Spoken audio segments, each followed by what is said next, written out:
Bonjour et bienvenue sur Topcom l'Expression, le portail du management et de la communication. Radio France lance Texto & Co, le premier magazine digital interne destiné à l'ensemble des collaborateurs. Nouveau format, nouvelles écritures, nouveau public, ce magazine numérique réalisé avec l'agence Makeya vise à accompagner la modernisation de la grande maison. Alors, pour nous parler de ce sujet, nous recevons Emmanuelle Baumgartner. Bonjour. Bonjour. Vous êtes directrice adjointe de la communication de Radio France. Et à vos côtés, Albanio Saldania, bonjour. Bonjour. Vous êtes directeur de clientèle de l'agence Makeya. Alors, Emmanuelle Baumgartner, on va commencer avec vous. Est-ce que vous pouvez nous dire un petit peu le contexte de ce lancement, donc du premier magazine digital interne? Alors oui, bien sûr. Avant, Donc, il y avait Texto un magazine, & Co. Alors, il y avait un magazine papier qui datait d'une dizaine d'années. Il faut voir que Texto & Co, c'est une des illustrations de la transformation numérique de Radio France. Et c'est un magazine numérique qu'on a créé au moment de l'arrivée de Sybille Veil, notre nouvelle présidente directrice générale, qui, à son arrivée, a mis la transformation numérique au cœur de notre projet d'entreprise.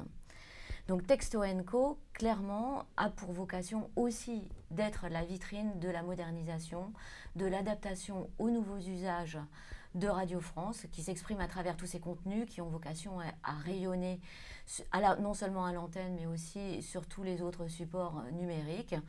Donc il a accompagné aussi ce mouvement qui a accompagné les premiers podcasts, les premières vidéos de nos contenus. Donc il reflète vraiment tout ce qu'on peut faire en matière d'adaptation aux nouveaux usages. D'accord. C'est pas nouveau les podcasts. Alors c'est pas nouveau. Il faut qu'on se situe aussi dans un contexte. Il faut qu'on refasse un petit détour par le passé.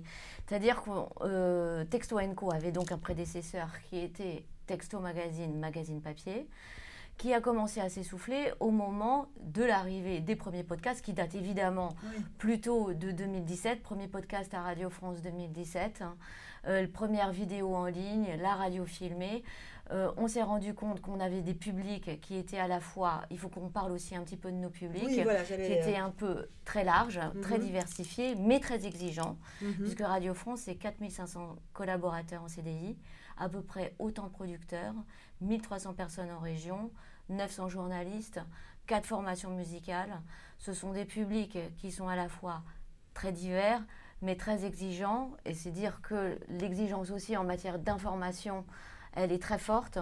Donc il fallait qu'on trouve un positionnement à la fois d'un magazine qui soit adapté à leurs exigences, mais qui réponde à leurs demandes d'information, d'engagement et de lien, puisque c'est la vocation aussi d'un magazine de communication interne. D'accord. Alors, vous avez parlé un petit peu des enjeux et des objectifs et du public. Alors, on va peut-être parler un mot sur le brief. Vous avez travaillé avec l'agence donc Makeya. C'est une première collaboration, je crois.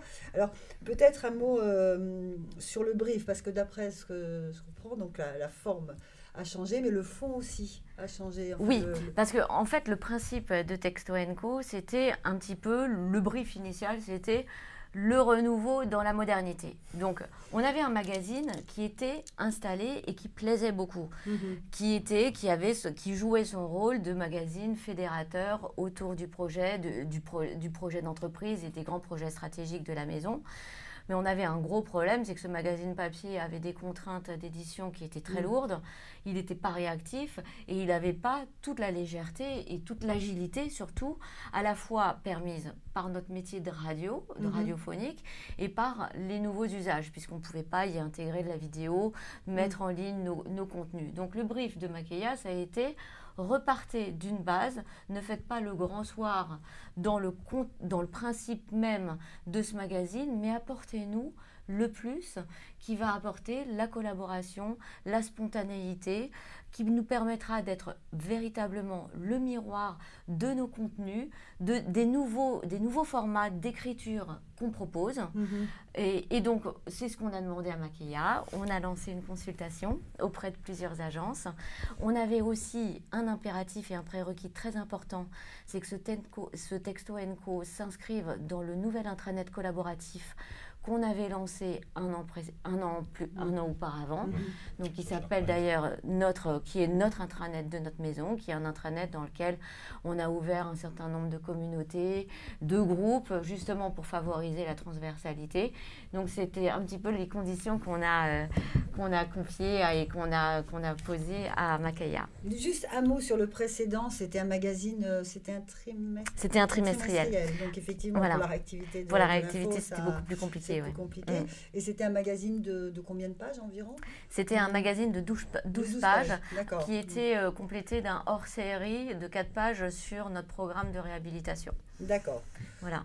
Donc, Albano Saldagna, vous êtes donc directeur de clientèle de l'agence Makeya. Directeur des contenus, plus exactement. Ah, d'accord, directeur des contenus. D'accord, merci de corriger, j'avais clientèle. Alors, directeur de contenu, c'est encore plus adapté à notre sujet. Donc, peut-être un mot d'abord sur la réflexion globale pour ce travail. Et puis ensuite, on parlera justement des contenus. Oui, alors comme le disait Emmanuel à l'instant, c'est faire mieux avec du supplément d'âme, et c'est ce qu'on s'est attaché à apporter à Texto & Co, d'abord en changeant le nom, puisque le journal d'origine c'était Texto, et nous on a voulu insister sur le côté collaboratif avec le & Co qu'on a ajouté, parce qu'on souhaite à terme pouvoir créer sur le SharePoint et l'intranet de Radio France des communautés Texto & Co où on pourra discuter, échanger selon les termes qui seront abordés. D'accord. Et alors, donc, on va peut-être parler un petit peu d'abord de ce qui a été vraiment complètement renouvelé, les partis pris créatifs. Alors, les partis extrêmement différents. Évidemment, on a gardé un film qui va nous donner quelques indications. On a profité au maximum de ce que pouvait nous offrir l'intranet de Radio France. On était dans un contexte relativement contraint, puisqu'il s'agit de SharePoint, dans lequel on a essayé de rentrer pour apporter toute la créativité possible de Makeya, ce qui fait que l'on a gardé quand même une place importante pour l'écrit. On a quand même des articles de fond toujours d'actualité, évidemment, mais auxquels on a pu ajouter du son, de la vidéo, des podcasts, et de permettre ainsi de pouvoir faire des reportages, comme vous pouvez le voir à l'antenne, lors de rencontres sur le terrain auprès des collaborateurs de Radio France. D'accord. Vous l'avez dit, c'est un magazine qui s'adresse à des publics très très différents, de musiciens, de journalistes, de techniciens, de fonctionnaires. Alors, comment est-ce que vous arrivez à... Est-ce que vous avez un peu... alors, évidemment, à chaque fois, oui, il y a quelque chose qui est important et qu'il faut que je dise aussi, c'est qu'on travaille uniquement avec des journalistes. C'est-à-dire qu'on s'est mis dans une position de rédaction. C'est-à-dire que je suis moi-même de formation journalistique. Le rédacteur, on a un rédacteur attitré, plus une équipe de JRI qui travaille régulièrement avec nous, qui collabore au journal. Donc, on a cette exigence d'information, aussi de rigueur dans l'information qui est extrêmement importante. Donc Makeya a développé un pôle d'une rédaction presque parallèle à celle de Radio France, où on travaille de conserve. Donc ça, c'est un premier point important. Ensuite, évidemment, comme pour toute connaissance de nouveaux clients, à titre personnel, je suis auditeur de Radio France depuis toujours, donc on n'a pas eu beaucoup de difficultés, l'équipe à laquelle je travaille également, on n'a pas eu beaucoup de difficultés à appréhender la problématique, entre guillemets, client, bien particulière à Radio France. On connaissait déjà le terrain. Alors, concrètement, est-ce que vous pouvez nous donner un petit peu des exemples de rubriques, surtout de nouvelles rubriques, parce que vous en avez donc... Alors, la difficulté sur ce genre de support, c'est un bimestriel. La mise en ligne est bimestrielle. On ne veut pas, il y a quelque chose qui peut être assez décevant pour l'internaute, c'est d'arriver sur une page qui ressemble à la même page la semaine précédente. Donc on a essayé de créer sur ce SharePoint des rubriques qui peuvent être régulièrement nourries, notamment par rapport à des tweets, des posts Facebook, pour pouvoir à chaque fois créer une surprise et un intérêt lorsque l'on arrive sur Texto & Co. Donc ça, c'est une première approche. Ensuite, on est allé un petit peu plus loin dans les rubriques qui existaient déjà dans Texto, puisque ça faisait partie du brief. C'est-à-dire que Texto était déjà un journal qui était très bien fait. Donc on a voulu aller un petit peu plus loin dans l'approche de ces rubriques en y ajoutant ce que je vous disais tout à l'heure sous forme de supplément d'âme, la possibilité de faire des carousels d'images, des reportages photos. On travaille en étroite collaboration avec le photographe de Radio France, avec qui ça se passe vraiment très bien, qui est un photographe de talent, en y ajoutant des vidéos, grâce à nos reportages et notre équipe de JRI, et également à terme... Les journalistes sont des journalistes de l'agence, oui, absolument. Il n'y a pas de journalistes... Non, ce sont nos propres journalistes, ce ne sont pas des journalistes de Radio France. Non. En revanche, on rencontre les journalistes de Radio France. Et puis ils ont un degré d'exigence auquel on est tenu. Voilà, c'est toute la gageure de l'exercice d'ailleurs. Et alors pour le choix des sujets, c'est plutôt l'agence, c'est plutôt justement... C'est ensemble. C'est ensemble. Je vous disais tout à l'heure, on travaille comme une rédaction en fait, et la rédaction côté Macaïa et la rédaction côté Radio France. Il y a une rédaction, donc pas de... Il y a un comité rédactionnel au sein de Radio France qui est piloté par la com interne, auquel on associe des représentants de toutes nos antennes et de toutes nos directions, on définit les sujets. Ensuite, on se revoit. On se revoit avec Macaïa, on travaille les angles. Voilà, absolument. Notre travail, c'est d'apporter justement une approche un petit peu différente par rapport au sujet qui a été envisagé au départ, donc d'apporter un angle pour pouvoir le traiter au mieux et de voir comment, dans le magazine, on peut le présenter, soit sous forme de vidéo, soit sous forme de papier, d'interview. D'accord.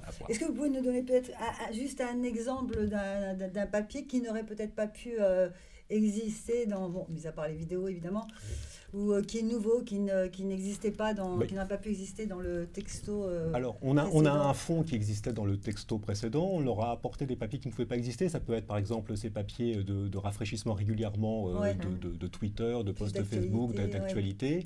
La possibilité de Texto & Co, c'est par rapport à texto tout court, de pouvoir en temps réel changer une information si celle-ci est amenée à devenir caduque.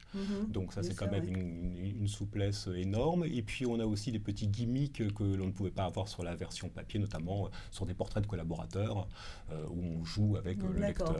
Est-ce qu'au niveau des formats, des papiers, est-ce que ça permet des formats un petit peu plus longs ou vous êtes resté dans des formats courts, ce qui est très dense? Oui, on essaye de ne pas perdre le lecteur, de ne pas publier des paquebots, des papiers trop longs. Mais en papier court... Mais en papier court, oui, on essaye. Et ce qu'on ne peut pas dire dans le papier, parce qu'il serait trop long, on le dit en vidéo. On fait des liens. On fait des liens. C'est-à-dire on fait des liens sur l'intranet.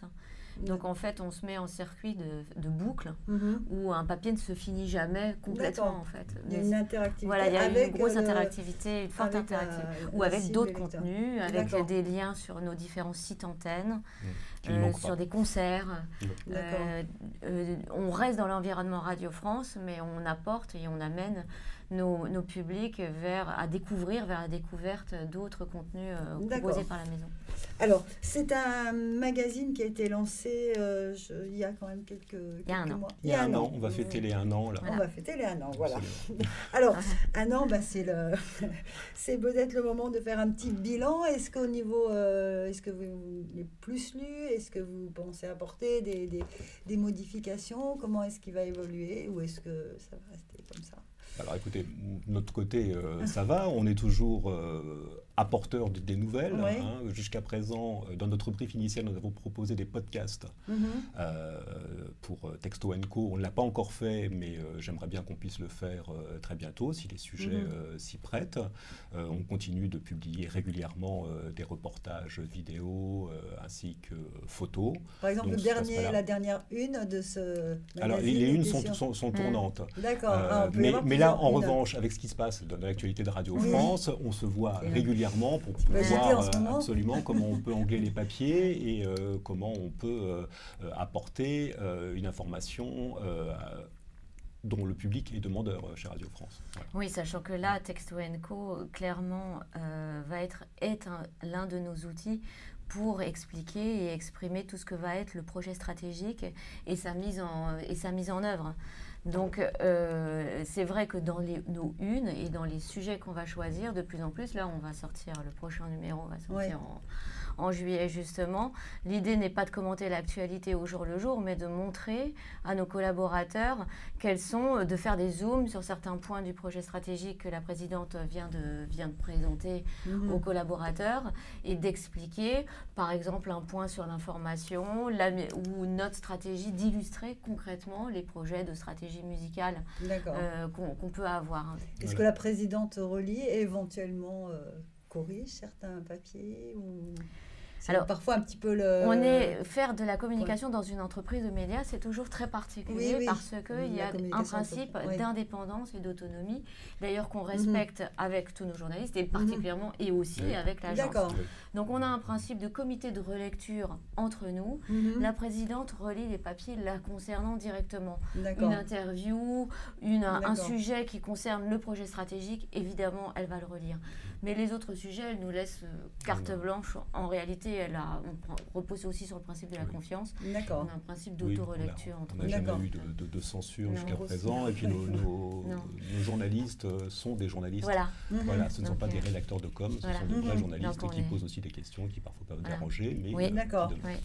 Très bien. Alors, juste pour terminer en 1 minute, les retours, comment il a été accueilli? Évidemment, les retours sont très positifs puisque en plus, on a accès Texto & Co sur notre intranet qui connaît des taux de fréquentation assez fulgurantes. La première année de lancement, on a multiplié par 9 nos taux de visite sur le site. On est toujours en démarche d'amélioration permanente. Donc là, on va accentuer nos travaux sur le reporting, sur nos stats de consultation, parce qu'on voudrait savoir avec un peu plus de finesse quelle est la rubrique la plus appréciée pour éventuellement l'améliorer toujours. On a des demandes aussi et des propositions de nos collaborateurs et de nos contributeurs pour certains sujets, donc c'est extrêmement positif. Ça veut dire qu'ils proposent eux-mêmes des sujets qu'on pourrait traiter de façon plus en profondeur dans le Texto & Co. Puis on va travailler sur les communautés, comme disait Almano. C'est-à-dire selon des sujets, absolument, ça peut être par musicien, ça peut être par centre d'intérêt, par rubrique que l'on pourrait affiner encore l'information. Très bien. Écoutez, on vous remercie beaucoup. Alors, Emmanuelle Baumgartner, vous êtes la fonction était exacte. Oui, je suis la directrice. Donc, je suis notamment en charge de toute la question de la communication interne au sein de Radio France. D'accord. Et Albano Saldagna, excusez-nous pour la fonction, donc vous êtes directeur de contenu de l'agence Maquette. Absolument. Voilà, on vous remercie beaucoup. Merci beaucoup. Merci.